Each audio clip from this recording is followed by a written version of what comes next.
বিসমিল্লাহির রহমানির রহিম। আলহামদুলিল্লাহ, সকল প্রশংসা সেই মহান রবের, আর লক্ষ কোটি দরুদ ও সালাম বিশ্ব নবীর প্রতি।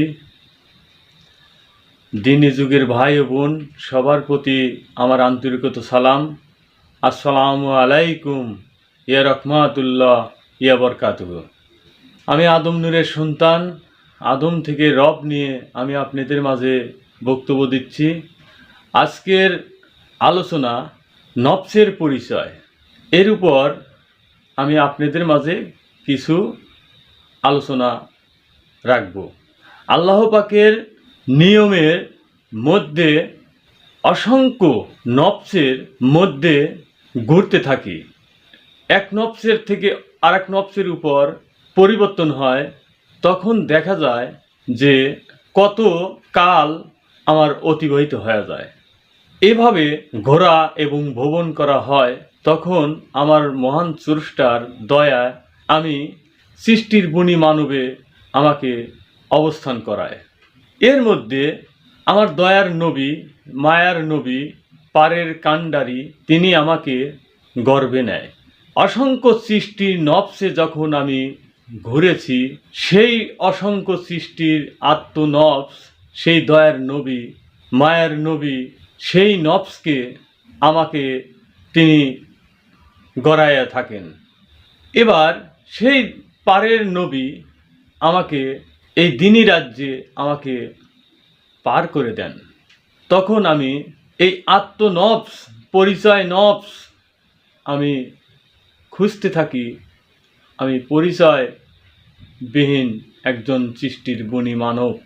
তাই মহান স্রষ্টার দয়া হয়, আমাকে সেই আদম নূরের কাছে নিয়ে যায়।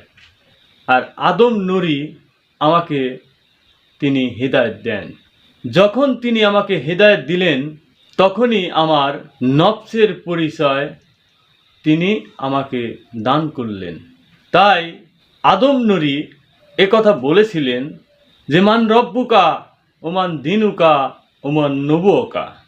এই তিনটি কথার মধ্যেই তার নিজ পরিচয় এখানেই দেখা যায়। মান রব্বুকা, আমি কার রবের রাবি, আমি কার রবের রবি, আমি কার রবের রাবি, আদম নূরের রবে আমি রাবি। মান দিনুকা, আমি কোন দিনের ইবাদত করি, আমি আদম নূরের দিন দ্বারা আমি পথ চলি। এই দিন কার? আদম নূরের দিন। তাই আমি আদম নূরের দিন ধরে আমি পথ চলি। মান নবুয়কা, এবং তুমি কোন নবীর সালাত তুমি পালন করো, আমি আদম নূরের সালাতিবান, আমি আদম নূরের সালাত ধরেই আমি পৃথিবীতে, আমি আদম নূরের সালাতে দণ্ডায়মান হয়ে আছি। তাই নিজ পরিচয় সেই দিনই আদম নূরই এই হেদায়েতের মাধ্যমেই তিনি আমাদেরকে দিয়ে থাকেন। যে সন্তান, যে ছাত্র, যে হিদায়েতি সেই আদম নূরের পিতার কাছ থেকে তার নিজ পরিচয় বুঝতে পারে না, জানতে পারে না, সেই সন্তান কখনই তার নিজ দাবিতেও আসতে পারে না। তাই আদম নূরই একথাও বলেছেন যে তোমরা গোলামের বেটা গোলামগিরি পছন্দ করো, চাকরের বেটা চাকরগিরি তোমরা পছন্দ করো, আর রাজার বেটা যে রাজা হবে এটা তোমাদের ভালো লাগে না। তাই আমার পিতা আদম নূরই তিনি রাজারও রাজা। কিভাবে তিনি রাজারও রাজা? আল্লাহ পাক সর্বশ্রেষ্ঠ, তাই আল্লাহ পাকের তিনি ফুৎকারি আত্মা পেয়ে এই আদম নূরই দণ্ডায়মান হয়েছিলেন। তাহলে আল্লাহ পাকের উপর আর তো কোনো পৃথিবীতে এবং আউয়াল, বাতেন, জাহের, আখেরে তার থেকে তো আর রাজা এবং বাদশাহ কেউ নাই। আর সেই রাজা বাদশার দায়িত্ব এই আদিপিতা হযরত আদম শফিউল্লাহ আদম নূরী, তাকেই তো প্রতিনিধি করে, তাকেই তো তার সকল আয়াত কালাম বুঝিয়ে দিয়ে এই পৃথিবীর জমিনে এই সৃষ্টির গুণী মানবকে ত্বরানোর জন্য তাকে প্রেরণ করেছিলেন। তাই আমি সেই আদম নূরের সন্তান, আর আমি সেই আদম নূরের যে দাবি, সেই আমার পিতার দাবি, আমার পিতা যে আসনে ছিলেন, আমি সেই সন্তান হিসেবে আমি সেই আদম নূর অর্জনকারী। আমি সেই প্রত্যেকটা মানুষের স্বীয় অন্তরে আমি সেই আদম নূর হিসেবেই প্রত্যেকটা মানুষের মধ্যেই থাকি। ইহা চির সত্য, তোমরা মানলেও সত্য, না মানলেও সত্য। তোমরা অস্বীকার করে কখনই তোমরা পালিয়ে থাকতে পারবে না।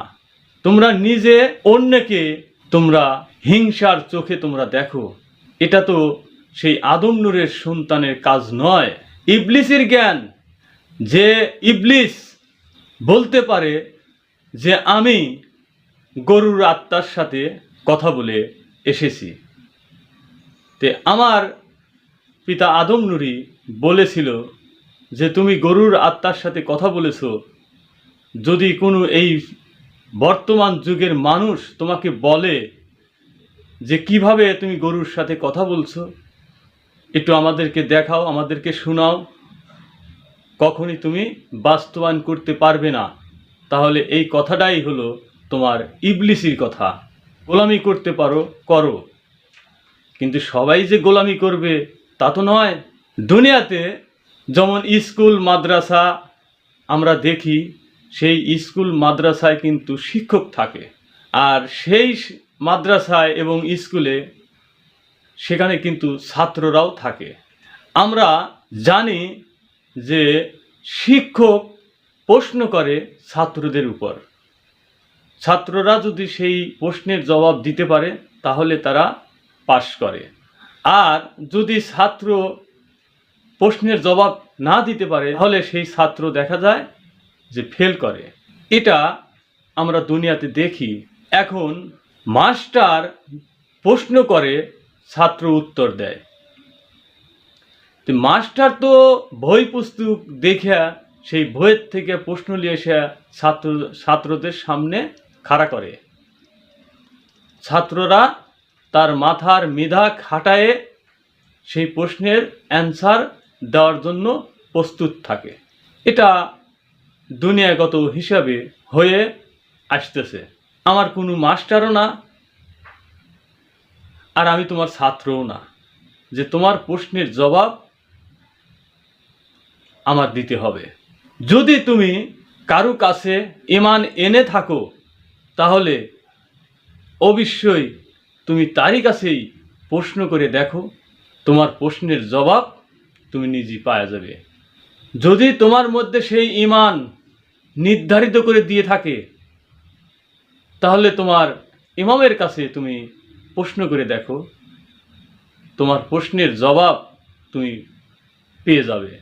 কৌশলে তুমি ইয়ার আগেও আমাকে একটা প্রশ্ন করেছিলে যে সূর্যের বাইরে এই পৃথিবী আছে, আর এই পৃথিবীর বাইরে সূর্য আছে, বলো তো কি হবে? আমি প্রশ্নের জবাব দিয়েছিলাম যে এই পৃথিবীর বাইরে আমি আছি, আর আমার বাইরে এই পৃথিবী আছে। সূর্য হিসেবে যদি তুমি দেখো, আমাকে তাকিয়ে দেখো। প্রশ্ন তুমি করো, নিজে আগে শয়তানি ভাব ছাড়ো, সেই সিরাতুলির পথ তুমি গ্রহণ করো। তোমার মধ্যে সেই সিরাতুলির পথের কোনো ভাব পাওয়া যায় না। যেখানে পক্ষপাতী কথা বলে থাকে, তোমার চোখে ধরা না পড়লেও অনেক জ্ঞানীদের চোখে কিন্তু ধরা পড়ে। একটি কথা তুমি জানো, এই দেহের ভিতরে অসংখ্য বায়ু বয়। কোন বায়ুর সাধন করলে সেই মানুষটা আয়ুবৃদ্ধি পায়। অবশ্যই এটা মানবকরণ, এটা মানব দেহের হিসাব। এই দেহের ভিতরে অসংখ্য মরা রয়, মরা ধরিয়া মরা খায়। তুমি কোথায় থেকে কথা কথা বলবে? আমি সেই আদম নূরের সন্তান, আমি সেই আদম নূর অর্জনকারী। তবে আজকে আমার কাছ থেকে এই কথাটা শোনো। কি সাপে ধ্বংসন করলো বিষের জ্বালায় জৈলাপুরে মরিরে, ওঝা এবং ডাক্তার এই বিশ্বে ভুবণ্ডে নাহি খুঁজে পাইরে। তো এমন সাপের দংশন খাওয়ার, ছবল খাওয়ার চিন্তা চেতনা করো না যে এই পৃথিবীতে সেই ওঝা এবং ডাক্তার খুঁজে পাবে না। আমি কিন্তু সাবধান করে দিচ্ছি, আদম নূরের সন্তানদেরকে কখনই বাধ্য করো না। নিজে সংশোধন হও, গুরু বাক্য মানার চেষ্টা করো। গুরুকে আগে চেনো, গুরু কোথায় থাকে। অস্তিত্ব গুণে কোনো ধর্ম চলে না, ধর্ম চলে কিন্তু আত্মগুণে।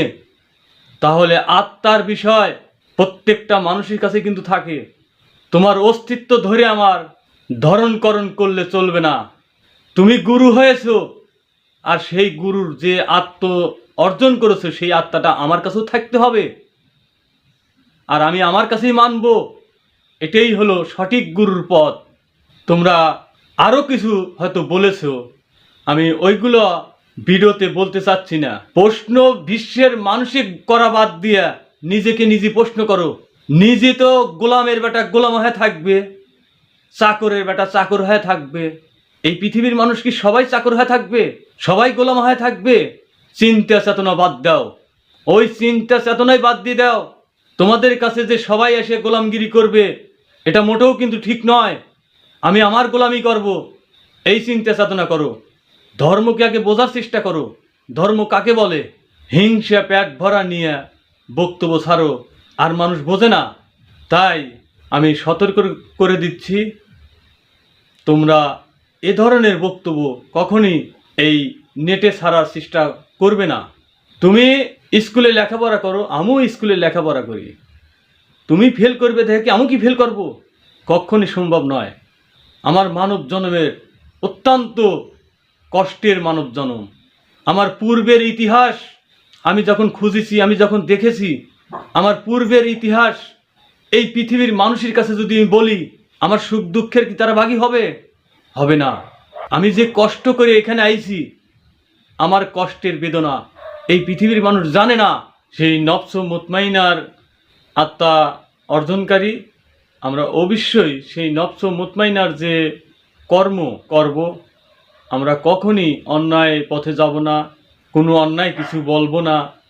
আমাদের যে সেই মানবের যে আখলাক চরিত্র, আমরা সেই আখলাক চরিত্র এই সৃষ্টির গুণী মানব যেন বলে যে হ্যাঁ, এরাই সেই নফস মুতমাইনার আত্ম অর্জনকারী, এরাই সেই আদম নূরের সন্তান, এরাই সেই মানব, জান্নাত প্রাপ্তর মানব। আল্লাহ পাক সেই স্বর্গ এবং জান্নাত, সে আল্লাহ পাক যেখানেই যে অবস্থায় তিনি রেখে থাকুক, অবশ্যই সেই শান্তিময় জগৎ এই মানুষের চরিত্র এবং সেই আচার আচরণের মধ্যেই সেটা কিন্তু বোঝা যায় এবং ফুটে ওঠে যে কোন মানুষটা আসলে নম্র ভদ্র, তার বলা কওয়া চলা ফেরা। এই সৃষ্টির গুণী মানব তারাও দুনিয়াগত কিন্তু তার একটা সার্টিফিকেট দিয়ে থাকেন। আমার পিতা আদম নূরেও একথা বলেছেন যে দুনিয়ার মানুষের কাছ থেকে তোমার সার্টিফিকেট একটা নিতে হবে, ভালোর সার্টিফিকেট। সবাই যেন বলে যে ছেলেটা ভালো।